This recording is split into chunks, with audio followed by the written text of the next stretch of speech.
বিশেষ করে যারা আমাকে ভালোবাসেন, আমাকে অনুসরণ করেন। দর্শক, ফয়জুল করিম মামুনুল হক দ্বন্দ্বে এবার নত স্বীকার করলেন আল্লামা মামুনুল হক। চলুন তিনি নত স্বীকার করে তার ভক্তবৃন্দের উদ্দেশ্য করে কি বলেছেন শুনে আসি। এবং আমি আজকের আমার এই বক্তব্যের শিরোনাম দিয়েছি, একটু হালকা মাইন্ডের কিছু কথা বলবো। গত 1-2 দিন ফেসবুক কেন্দ্রিক, সামাজিক যোগাযোগ মাধ্যম কেন্দ্রিক বেশ কিছু অনভিপ্রেত আলোচনা হয়ে গিয়েছে।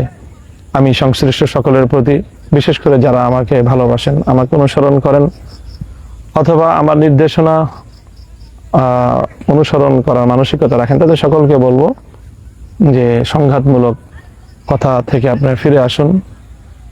অপরের সম্মান যখন আপনি হানি করবেন, তখন আপনার প্রিয়জনেরও সম্মান আরেকজন হানি করবে। যে এই মূলনীতিকে আমরা সকলে লক্ষ্য রাখি। আল্লাহ পাক রব্বুল আলামিন কোরআনে কারীমের মধ্যে আমাদেরকে সেই নীতির কথা বারবার স্মরণ করিয়ে দিয়েছেন। আল্লাহ বলেছেন, লা তাসুব্বুল্লাযীনা ইয়াদউনা মিন দুনিল্লাহ ফায়াসুব্বুল্লাহ আদওয়ান বিগাইরি ইলমিন।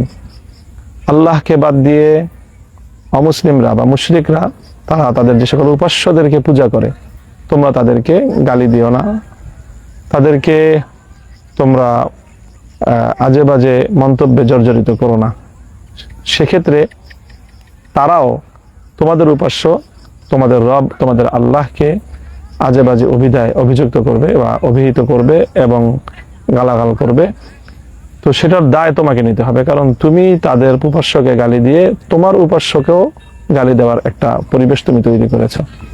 এই মূলনীতির আলোকে আমরা সকলেই সংযত থাকব এবং একেবারেই কোনো ব্যাপারে যদি সমালোচনা করতে হয়, অত্যন্ত মার্জিত ভাষায়, ভদ্র ভাষায় এবং সহি নিয়তে, ইসলাহের নিয়তে আমরা সেই ক্রিটিসিজম করব বা সমালোচনা করব অবশ্যই, কিন্তু সেটা অবশ্যই যেন সভ্যতা, ভদ্রতা, শালীনতা এবং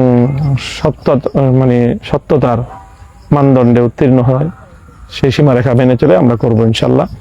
আল্লাহ আমাদের সকলকে উত্তম বিনিময় দান করুন। তো দর্শক, সোশ্যাল মিডিয়ায় ফয়জুল করিম এবং মামুনুল হকের ভক্তবৃন্দের মধ্যে এই যে একটি দ্বন্দ্ব, বিশেষ করে এই দ্বন্দ্বটা কারা ছড়িয়েছেন?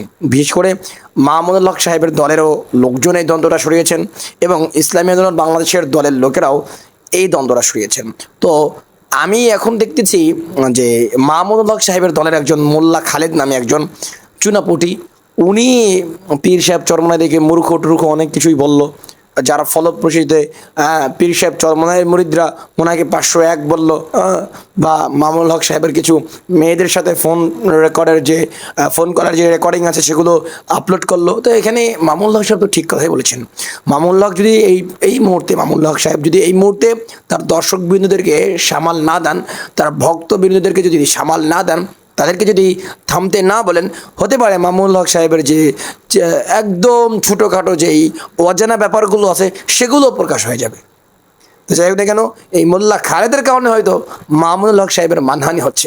অথচ কিছু কিছু জাতি তারা এই মোল্লা খালেদ, ইনি পীর সাহেব চরমনায় দেখে মূর্খ বলে অশ্লীল ভাষায় গালিগালাজ করেছেন, এজন্য তিনি নাকি বড় পর্যায়ের লিডার হয়ে গেছেন। এদের কাছে বড় পর্যায়ের লিডার মানে কি আমি বুঝি না। আল্লাহ মামুনুল হক নারীদের সাথে বৈঠক করেছেন আর তাকে আন্তর্জাতিক রাজনৈতিকবিদ বানিয়ে ফেলছে। আর এক বাচ্চারা ওই জন্মের পর থেকে রাজনীতি করে করে আসছে, হ্যাঁ, এবং নারীদেরকে স্কিপ করে করে যাচ্ছে। এরা হচ্ছে আন্তর্জাতিক পর্যায়ের রাজনীতিক না, এরা স্বাভাবিক লোক। মানে আজকে এই লোকদের মাইন্ড কোথায় আমি বুঝতেছি না।